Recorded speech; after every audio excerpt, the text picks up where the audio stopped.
Welcome to this educational program. This module discusses kidney stones and how they can be prevented. Other modules are available that review details on certain treatments for kidney stones. This presentation is written by specialists in this field and is independently produced. The kidneys are vital organs with several important functions. They serve to filter waste products from the blood, to regulate salt and water balance in the body, and to help control blood pressure. They are composed of many different types of tissues and cells, but broadly, they consist of a filtering system, the meaty red part of the kidney called the parenchyma, and a drainage system that carries urine from the kidney down to the bladder. The drainage system can be divided into three main parts. The calyces collect the urine from different segments of the kidney. Urine then collects in the renal pelvis, funnels into the ureter, which drains it down to the bladder where it is stored. Kidney stones form when crystals accumulate in the urine and bind together to form actual stones. There are many types of stones as the kidney filters a variety of substances, and stones range in color, size, and appearance depending on their makeup. Kidney stones will affect roughly 1 to 5% of the general population in Western countries. Each year, about 0.5% of the population develops a new stone, and the lifetime risk in the Western world of developing a stone is 10 to 15%. The exact rate of stones varies from place to place, and certain areas make up so-called stone belts. Interestingly, the rate of kidney stones has been observed to be on the rise due to a combination of new technology which increases the detection rate, our modern lifestyle, the rising rate of obesity, and our poor modern dietary habits. Kidney stones form when certain substances get into high concentration in the urine and form crystals. This happens usually because there is not enough fluid, in other words urine, to keep them in low concentration and wash them away. It may also happen because too much of these substances filters into the urine, from dietary excess or from abnormal function of the kidney. The combination of not enough fluid and too much of a substance leads to so-called supersaturation of particles and crystallization. When crystals form, they can stick together and form stones. In summary then, the most common reason that people get kidney stones is from dehydration or insufficient intake of water. Anyone who has had a stone should increase his or her water intake significantly, and this is the most effective and important means of preventing further stones. Some people also get stones from excess intake of certain foods in their diet. A very small number of people may develop stones from abnormalities of their metabolism that they were born with. These risks are compounded by other factors, such as obesity, insulin resistance or diabetes, high blood pressure, and possibly high cholesterol. Dehydration from chronic excess fluid loss like diarrhea, as in Crohn's disease, or heavy sweating, as in certain work environments, etc., can also be compounding factors. By far, calcium stones, especially calcium oxalate, are the most common type encountered, and most of this presentation will focus on this type of stone. Uric acid stones are also relatively common, and are a unique type of stone requiring a separate discussion. Struvite and cystine stones are less common and also unique. Stones usually present when they begin to move out of the kidney and obstruct the drainage system at some point. This blockage causes the kidney to swell, which triggers pain, usually felt in the flank, back, or side of the abdomen. If the stone obstructs lower down in the ureter, pain may be felt in the lower abdomen, or in the groin or even the genitals. Stones may also be first detected when blood shows up in the urine. Finally, some stones go undetected until an X-ray, ultrasound, or CT scan is done for other reasons, and the stones are found incidentally. The best treatment for kidney stones is, of course, prevention, and the rest of this presentation will focus on preventative measures. When stones are present, however, they may be treated either with medication to dissolve them, particularly for uric acid stones, shockwave lithotripsy, or SWL, or surgery. There are three main types of surgery: percutaneous removal, called percutaneous nephrolithopaxy, or PNL, ureterorhinoscopy, and open surgery. With modern technology, open surgery is required in less than 1% of all cases. Prevention begins by first treating and clearing any existing stones as best as possible. This will often allow the exact type of stone to be determined, which can help guide management. The risk for recurrence is then evaluated, and this determines how aggressive one needs to get with preventative measures. In low-risk situations, patients are counseled and dietary modifications are suggested. Simple screening tests may be done as well. In higher-risk individuals, full metabolic testing is recommended, along with counseling and more aggressive dietary modifications. Also, medications may be used when necessary. Having a second stone is fairly common, though having multiple recurrences is fairly uncommon. Statistically, more than 25 to 30% of stone formers will have one recurrence, and one recurrence only. About 10% will have more than 3 recurrences, and about 15% of patients will be found to have metabolic problems requiring specific measures to prevent recurrences. There are many other well-defined risk factors for recurrent stone formation, including the following: the presence of multiple stones in both kidneys, highly recurrent stones, meaning 3 or more in 3 years, certain types of stones, especially calcium phosphate or brushite, uric acid, and struvite or infection stones, a strong family history of kidney stones, certain genetic disorders such as cystinuria, primary hyperoxaluria, or Lesch-Nyhan syndrome, certain metabolic disorders such as gout or hyperparathyroidism, certain kidney disorders including a condition called renal tubular acidosis and nephrocalcinosis, and gastrointestinal disease such as Crohn's disease, colitis, and malabsorption syndromes. Regardless of an individual's situation and the type of stone he or she may have, some generalized anti-stone measures can be suggested to help prevent recurrences. These can be divided into 3 broad categories: adjustment of fluid intake, balancing one's diet, and modification of lifestyle risks. Measures to increase fluid intake are first and foremost, and have the most profound effect on stone prevention. One should aim for an intake of at least 2.5 to 3 liters of water per day, and an output of at least 2 liters of urine per day.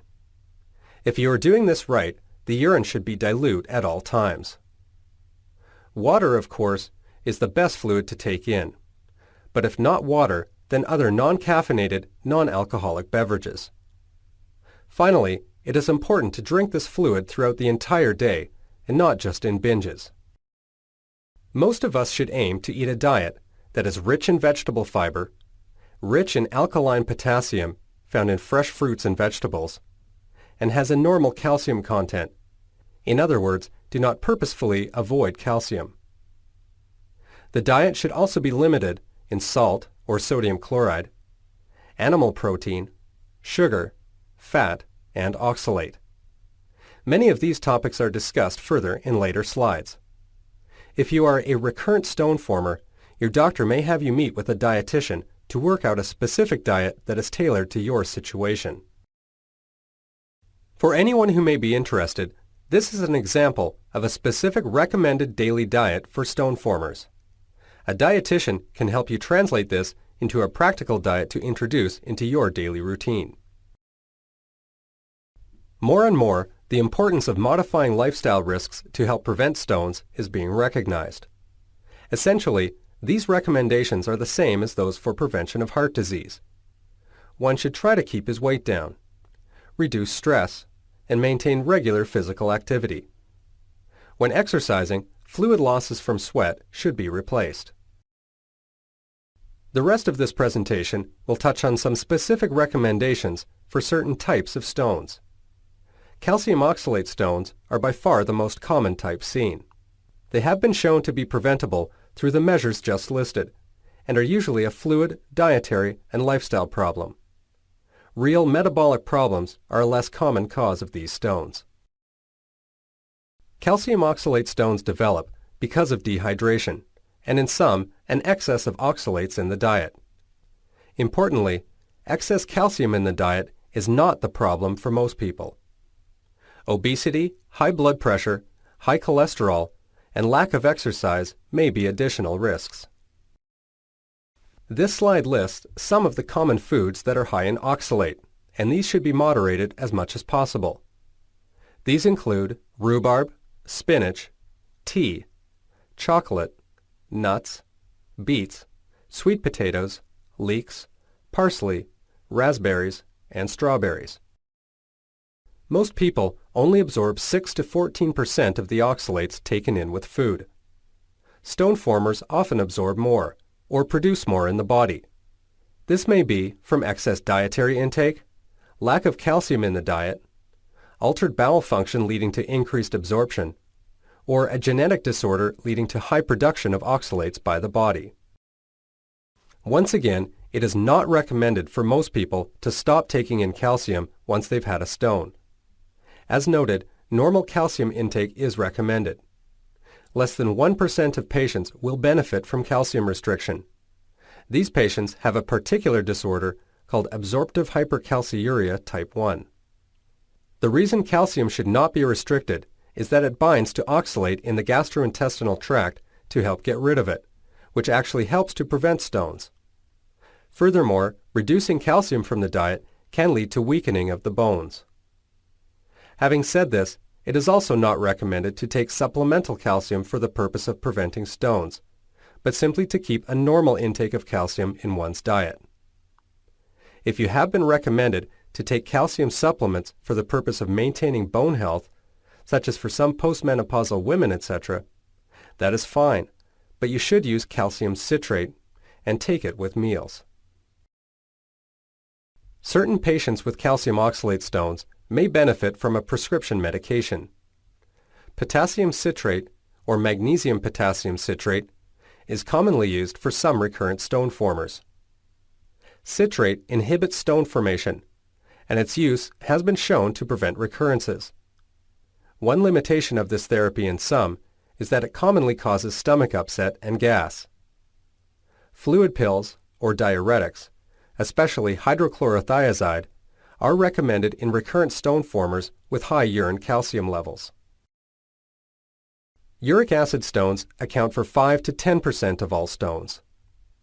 These are unique stones made of urate crystals, which are a byproduct of purine metabolism.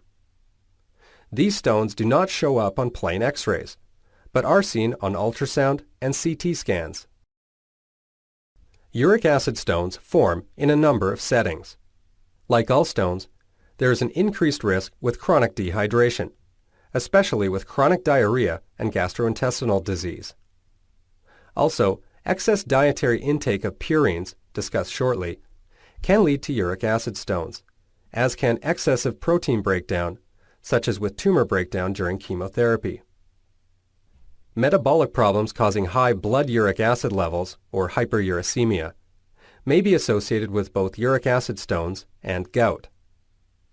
Finally, these stones require an acid urine to develop, so any condition resulting in this situation will also increase the risk. Like all stones, prevention of uric acid stones begins with adequate hydration, weight loss, and exercise. Prevention may also focus on reduction of animal protein and purines in the diet, alkalinization of the urine, in other words, making it less acidic, and specific medication if the blood uric acid level is high. This slide lists some of the common foods that are high in purines. These should be reduced or eliminated in patients experiencing uric acid stones. Anchovies, sardines, herring, mackerel, mussels, scallops, organ meats such as liver or kidney, goose, partridge, bouillon, consommé, mincemeat, lentils, coffee and tea, and chocolate. The urine can be made more alkaline with sodium bicarbonate or alkaline citrate compounds like potassium citrate. This therapy can prevent and even dissolve existing stones. This is another unique feature about the management of uric acid stones. As noted earlier, watch out for stomach upset and gas with this type of therapy. In the case of uric acid stones, the blood level of urate should be checked, and if high, your doctor may prescribe a compound called allopurinol, 100 to 300 milligrams per day. This medication can help prevent both stones and gout by lowering the blood level of uric acid. Struvite stones, also called infection stones, make up about 5% of all kidney stones. Certain types of bacteria causing urinary tract infection can produce breakdown products that form these unique stones, which can become very large. A particular stone called a staghorn calculus can develop, which is named because its shape takes the appearance of a stag's antlers as it grows to fill the entire drainage system of the kidney. Bacteria can hide within these stones, making it difficult to clear the infection until the stones are completely gone. The key to treating struvite stones is to completely clear all the stone material, and for large stones, this commonly requires an operation called percutaneous nephrolithopaxy, or PNL. Antibiotics will be required before and after stone clearance. Rarely, medications called urease inhibitors, such as acetohydroxamic acid, are required. In summary, stones form when certain substances are allowed to get into high concentration and crystallize in the urine. Calcium oxalate are the most common type of kidney stone, and unfortunately, they do have a habit of recurring. For most, the keys to stone prevention are to firstly increase fluid intake and to take it throughout the day. Balance your diet, including fresh fruits and vegetables, reducing salt, taking in a normal amount of calcium, and limiting intake of animal protein, fat, sugar, and oxalates. Finally, modify your lifestyle if necessary to reduce stress, keep your weight down, and include regular exercise. Specific dietary changes are made where necessary depending on the stone type. Only some patients, about 15% of all stone formers, will require a detailed evaluation and possibly medication to help prevent stones. With all of this in mind, be assured that most stones are preventable with a little work. This slide lists some of the many resources available where you can find more information about kidney stones.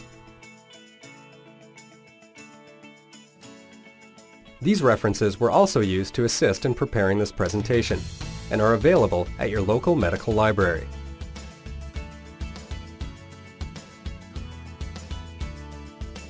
We sincerely hope that this module has furthered your understanding of kidney stones. We wish you the best for the future, and thank you once again for viewing this educational program.